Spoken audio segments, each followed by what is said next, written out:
Everyone. I'm Danielle Vigliotti from Stress Less, Love More, and I'm so happy to be here with you guys tonight. I can't wait to share with you some tips that I've learned along the way that I use in my coaching on what to do when you're forced to change your life. So inadvertently, not by my choice, I've become a bit of a reinvention expert.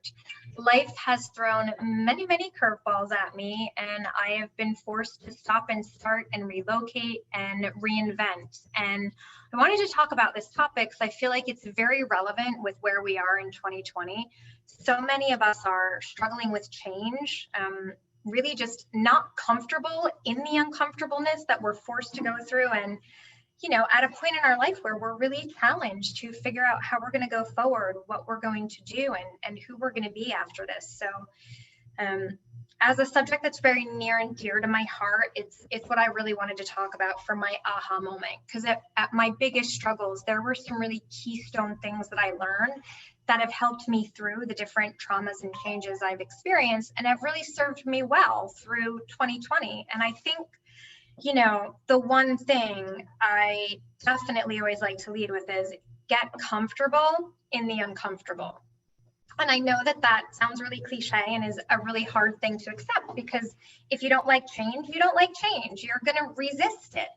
But the thing about life is the more we resist it, the harder it is. The more we fight against something, the more depleted we become, the more energy it takes away from us, the more challenging it is. So if you can find a way to accept that, okay, you might not like where the situation is right now, you might wish it was different. You might have dreamed for something different, and maybe you're trying really hard to manifest it. You're trying really hard to create affirmations and to change the situation, and nothing's changing. Best thing you can do is accept that it's not changing, accept that you're just in uncertainty, and accept that it's an uncomfortable moment. Now, the thing about that, and I know that this sounds really hard, but the thing you have to remember is that everything in life is a season. What you're going through now is not forever. This isn't a defining moment. It doesn't have to be. You can change that. Just remembering this isn't permanent. This won't last. So while you're in it, you can accept that you don't like it, but you can try to learn something from it. And that is the next thing, is to really learn from what you're going through. Because sometimes when we're in a moment where we're questioning, why is this happening? Why is that happening? Why isn't it a different situation? You can't really change it. And a lot of times you can't really logic your way out of it or find an understanding for it. But what you can do is learn from it. And I think when we focus on the things that we can do, we focus on the effect that we have, that really helps us through that sticky moment. So by focusing and pulling out what you can learn from it, and that might be something as simple as, something you can learn, a lesson that maybe you're not going to use right now, but maybe you're going to use much later in the future. Right. So there's, been some really difficult things that I've struggled with. And if you go on my blog, I've just released a new article, 10 things to remember when you're forced to change your life. And one of the biggest defining moments for me was September 11th. Very near and dear to my heart. I grew up going to Tribeca. I lived in Tribeca. The Twin Towers were very meaningful to me. So waking up that morning and watching that whole scene unfold was really scary. It was really uncertain. But the lessons that I learned from that have really served me well since that time, and have helped me cope with a lot of the changes we're going through now. The redefining, the questioning, the wondering why. At the time, I didn't understand the lesson. I didn't know why I had to go through it, but now I see it. So in my coaching, a lot, I'm using skills that I learned then that I'm applying now. So whatever it is you're struggling with, find an acceptance and try to learn from it. Try to find that little nugget that you can take away. Anything, it's going to help you move through it. The other thing I really want us to remember is when we're going through these difficult moments, to be kind to ourselves. And I think that's something we often forget, especially if you're in a position where you're a helper, whether you're a coach, whether you're a therapist, a mom, a wife, a sister. So many of us forget to just be kind to ourselves. When you're going through change, it takes a lot of energy. So you need extra sleep, you need extra nutrition. This sounds like a mom thing, but you need to take your vitamins. All of those things are really essential in coping with change, because with change, it brings stress, and stress depletes our energy, makes us crabby, it makes us groggy. So the more you can do to be kind to yourself, the better you're going to be in coping with the change. And that also means doing things you love, doing things for enjoyment, and a lot of times we have a lot on our plates. There's a lot going on in life. There's a lot of people pulling at us, but it's still very important in those stressful moments to find something you love and do something just for the pure joy of doing it. And I think when we really tap into those moments, it creates a major release and a major stress relief. Whether it's exercise, yoga, whether it's crafting or pottery, whatever you do for the pure love of doing it, do it, because that's going to feed your soul. That's going to help you move through that change, and also remind you why you're moving through it, why you're going forward. They're reminders of why we keep pushing forward, right? Another lesson to learn is that you can't give up. You have to keep moving forward, even through the sticky stuff, even through the things you don't like. As you're navigating change, always remember one step forward, one step forward. And sometimes there's going to be moments that feel really hard and feel really difficult, but you have to remember those moments don't define you.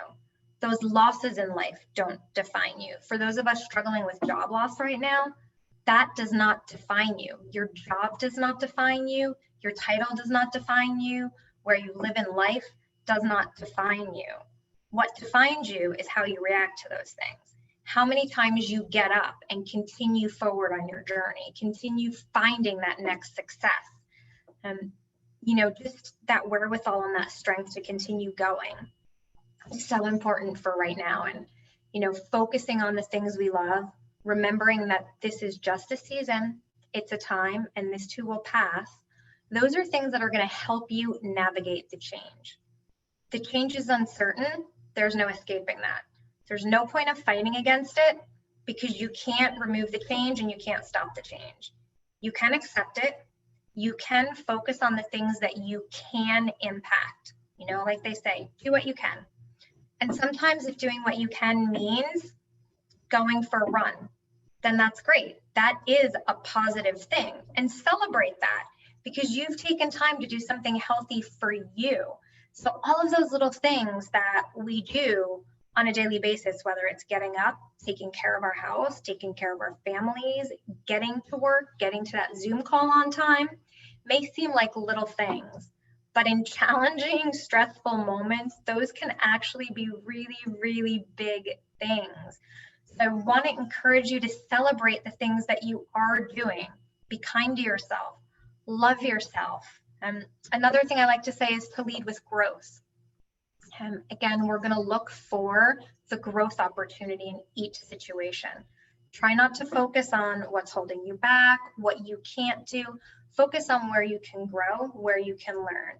It's very similar to that old saying, a flower blooms where it's planted. And so many wonderful flowers and flora and fauna species have developed through really, really rocky times, right? They have adapted, they have developed, and they have learned to bloom and change and have created immense beauty from these difficult situations and terrains. And we can be much like that in our life if we learn to look for the growth opportunity and lead with love. And the last thing that I really want to encourage you with when you're at a sticky time and you're forced to reinvent and you're forced to change, take that opportunity to redefine what success means to you. When you're going through pivotal moments and pivotal change and traumas, we look at things very, very differently. Perhaps the person we were before, the things that were important to us before, are no longer important to us. So how we want to move forward, how we want to structure our life, what becomes important to us, shifts and changes. So take the time to reevaluate and redefine who you are and who you want to be. Because through those changes is also an immense opportunity to recreate. Many, many beautiful things come from a redefining era. It's a wonderful time to look at things and see how we can do things differently. And so I really want to challenge you as my last tip for dealing with change is to redefine success and redefine what things mean to you. The problem that you're staring at doesn't have to get the better of you. You can be in control of, well, you can take control of it. Look at the problem, break it down to logical points, break it down to little bits you can digest. From there, choose what you can do, choose what you can control, and take an action. Take an action every day that moves you forward. Take an action every day that feeds your soul. Take an action every day that is kind to yourself, and keep moving forward. So those are my tips on how to deal with change and how to redefine where you are. Please check out my website, stresslesslovemore.com. The blog article is up there if you want a lot more details. Again, please DM me, drop me a message or an email. I am always here for you guys. I am so happy and honored to share with you today, and I look forward to being in touch. So please reach out. Thank you very much.